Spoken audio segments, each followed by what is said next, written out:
I'm just the boy inside the man, not exactly who you think I am. Trying to trace my steps back here again. So many times I'm just a speck inside your hand. You came and made me who I am. I remember where it all began so clearly. I feel a million miles away. Still you connect me in your way, and you created me something I would have never seen. When I could only see the floor, you made my window a door. So when they say they don't believe, I hope that they see you and me.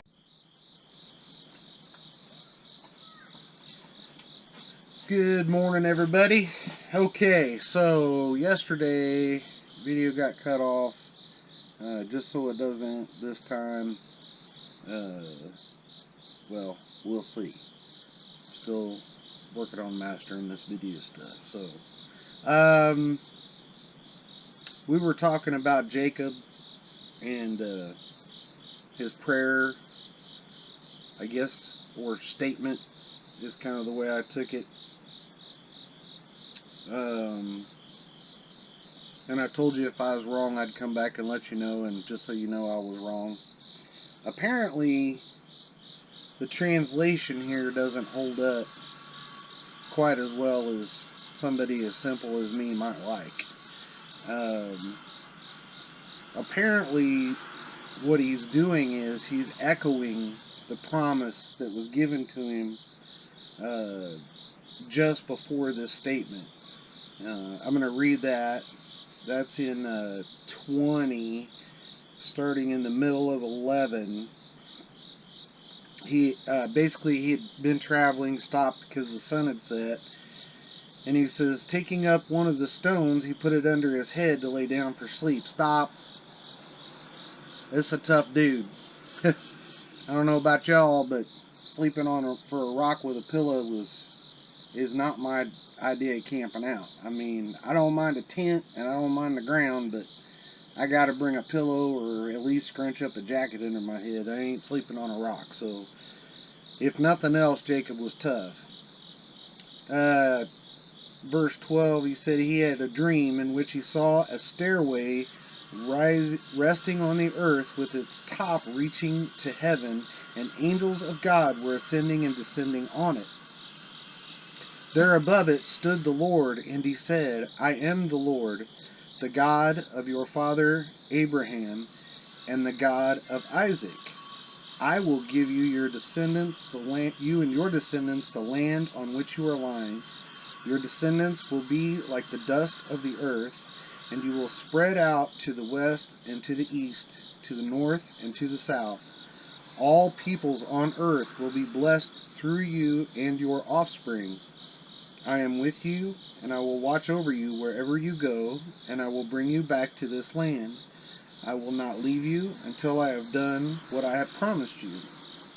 So again, even after that, I was taking a statement as like, okay, if, then, sort of an if-then statement.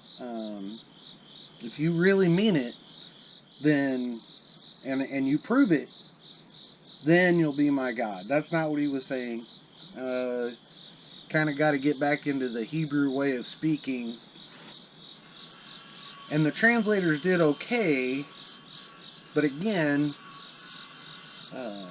in simple English and the way we look at things, it's easy to take it out of context and say he's putting God to the test, or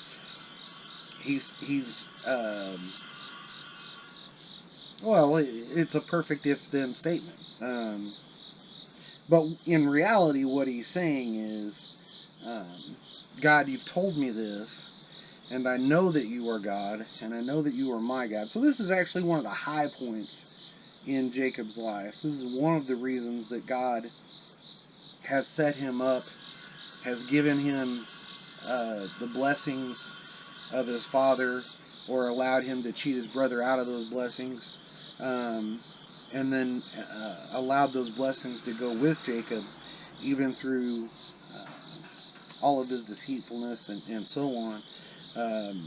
this was Jacob actually humbling himself a little bit before God humbled him in chapter 29 with his wives. And maybe we'll get into the whole multiple wives thing another time. That's not for today. But the point is,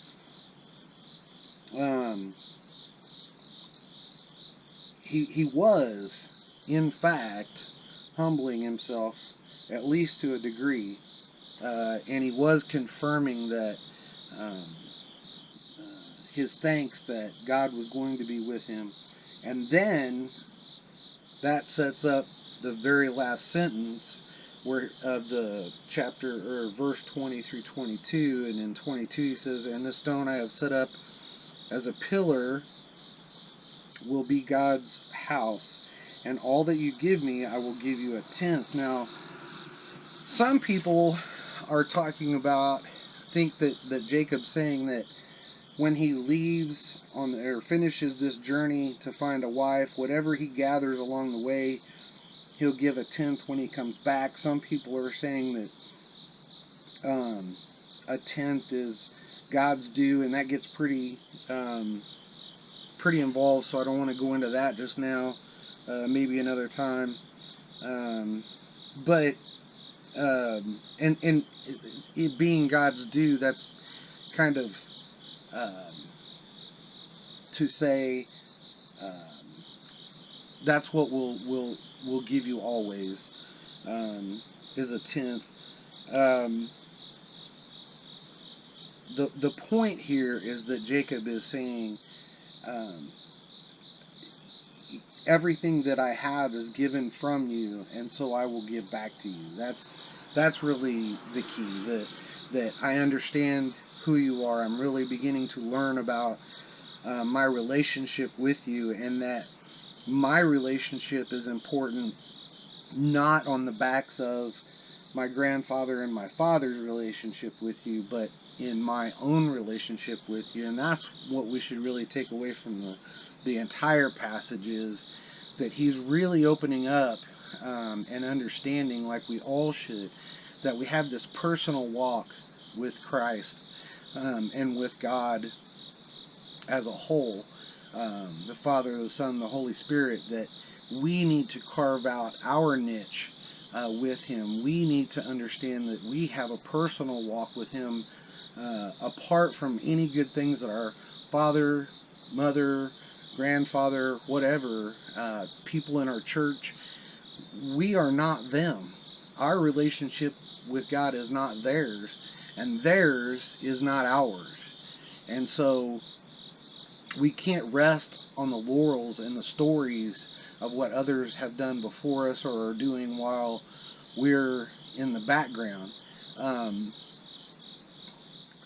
That is not to say that every one of us is destined to be a pastor. That is not to say that every one of us is destined to do great heroic deeds. That is not to lessen or detract from the people who are in the background doing the work that makes those people. But the point is that those people are not our relationship with God. The work that we do for those people should be for God, not for those people's relationship with God. I hope that kind of makes some sense. If it doesn't, leave a comment below and we'll talk about it more. But I think you kind of get it. The trick is, this is on you, people. Your personal relationship with God should be the most important thing in your life. More important than, and there's a lot of passages that talk about it in the New Testament and the Old. More important than anything else in your life, including your wife, your kids, your house, your cars, everything. Because when you put that first, everything else comes into perspective. A little personal. I didn't